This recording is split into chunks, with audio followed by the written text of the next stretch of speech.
아이는 눈망울이 크고 기운이 넘치며 인물이 아주 훤했다. 이 아이는 키워서는 아니 된다. 절대로 살아서는 안 되는 아이니 너는 반드시 이 아이를 죽여 없애거라. 한 번 해봤으니 두 번째는 쉬울 것이다. 그럼 형님의 뜻대로 따르겠습니다.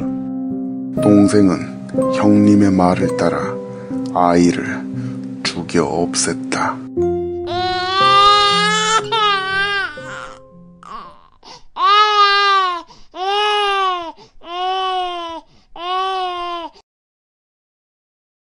조선 중기 허미수라는 사람이 있었다. 그는 이름난 선비이자 학자였는데 보통 사람들이 보지 못하는 것을 보고 또 알지 못하는 것을 알 수 있는 이인의 면모가 있는 사람이었다. 그런 그가 젊은 시절 겪었던 이야기이다. 허미수와 그의 동생이 일이 있어 이웃 고을을 방문한 적이 있었다. 그런데 거기서 이상한 것을 목격하게 되는데 한창 논밭에서 일을 할 시간대인데 웬일인지 고을 백성들이 할 일을 하기는커녕 모두들 줄을 지어 산을 올라가고 있더라는 것이다.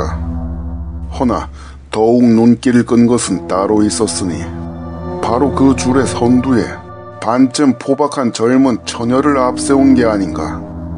처녀는 밝고 예쁜 옷을 입고 화장을 하여 곱게 단장한 상태. 허나 그런 모습이 무색하게도 서글프게 흐느끼고 있었다. 누군가가 강제로 단장을 시킨 듯 군데군데 헝클어진 구석이 보였고 붙잡혀 떠밀리듯 행렬의 선두에 있었던 것이다. 호기심이 동한 허미수와 동생은 사람들에게 어찌된 일인지 물었는데 그들이 하는 말은 이러하였다. 우리 마을 산 위에는 큰 동굴이 하나 있소이다. 그 동굴에는 사납고 무시무시한 이무기가 살고 있는데 이따금씩 마을에 흉한 일을 불러 일으킨다오. 그래서 그 이무기를 미리 진정시키고자 이렇게 제물을 바치는 것입니다. 그러면 그 제물이란 것이... 제물은 젊은 처녀를 바치고 있지요. 아니 무슨... 아무리 그래도 어찌 산 사람을 죽음으로 내몬단 말인가? 우리도 매번 그것이 마음에 걸리오나 어찌하겠소. 그 이무기가 소나 돼지, 염소 같은 짐승은 거들떠 보지도 않고 오로지 사람, 그것도 어린 처녀만을 원하니 말이오. 어찌 그런... 형님, 뭐라고 한 말씀... 그렇구려. 외지인인 우리가 참견할 일이 아니로군. 아니 형님... 괜찮다면 우리도 가서 구경을 좀 해도 되겠습니까? 굳이 안 될 건 없소만. 뭐 그리 하시오. 형님, 이런 잘못된 학습을 맡기는커녕 구경이나 하시겠다뇨. 가만히 있거라 동생아. 일단은 따라가서 두 눈으로 직접 확인부터 해봐야 하겠으니까. 그렇게 행렬을 따라 산을 올라간 허미수와 동생.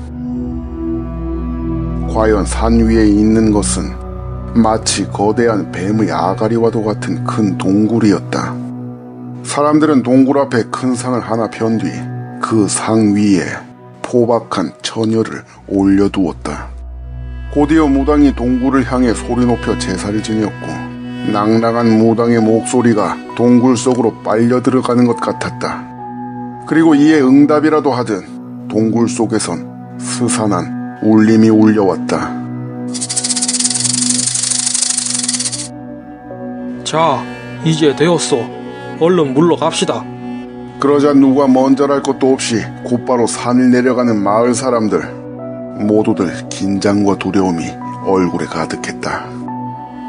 허미수와 그의 동생은 그들을 따라 적당히 산을 내려오다 몰래 다시 산을 올라 동굴 앞에 다다랐다.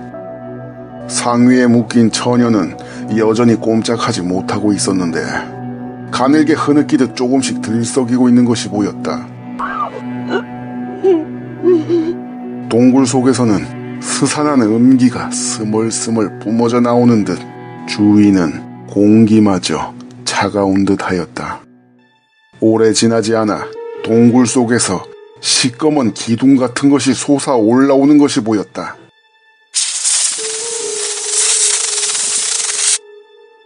아니, 저것은...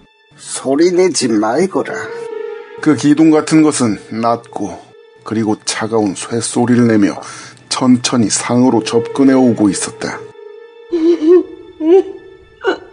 그 소리를 처녀도 들었는지 벌벌 떨며 벗어나려고 했지만 단단히 포박되어 있으니 부질없는 꿈틀거림일 뿐이었다.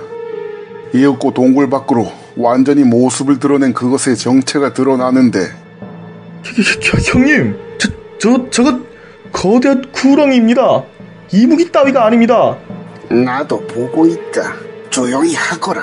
녀석에게 들리겠구나. 형님, 이제 어쩌실 겁니까? 더 늦는다면 저 처단한 저대로 저 짐승에게 먹혀버릴 겁니다. 나도 알고 있다. 어디?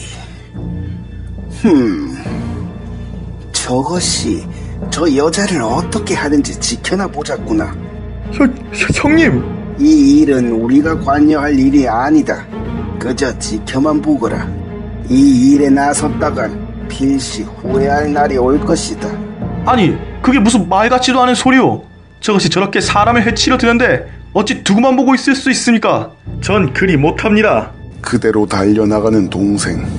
구렁이가 처녀의 눈길을 파는 사이 순식간에 접근하는 데 성공했고 단칼에 구렁이를 베어버렸다. 몸이 동강난 구렁이는 한참 동안 꿈틀거렸으나 곧 움직임을 멈추었다. 그 후 동생은 두 동강난 구렁이의 시체를 토막내어 땅에 묻었다. 구렁이를 묻은 그 자리에서는 차갑고도 검은 스산한 기운 두 가닥이 스멀스멀 흘러나오고 있었지만 이미 숨진 구렁이가 무엇을 할 수 있겠는가 하여 크게 신경 쓰지 않았고 처녀를 구해내어 얼른 산을 내려왔다.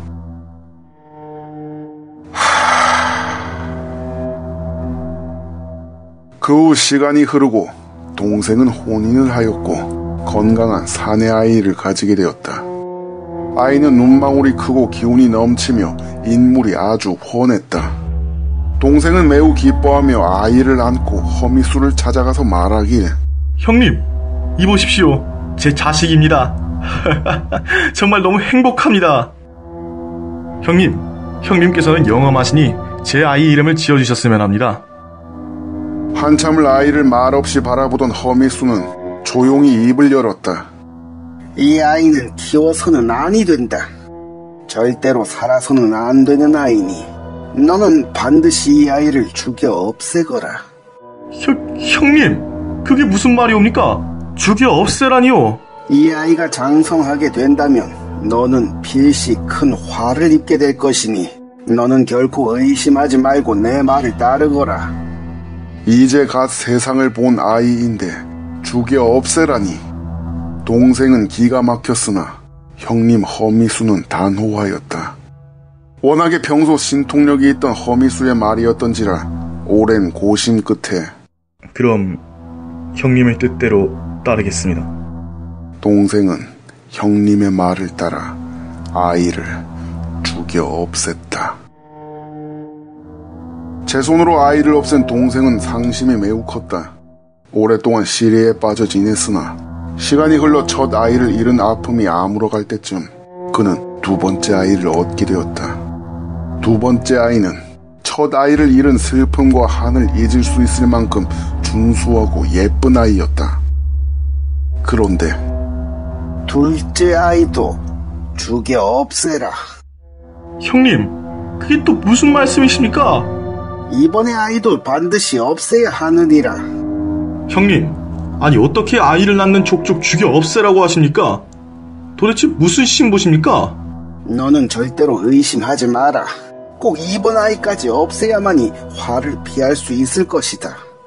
그런 허미수의 말을 들은 동생은 분노와 화가 왈칵 치밀어 올랐다.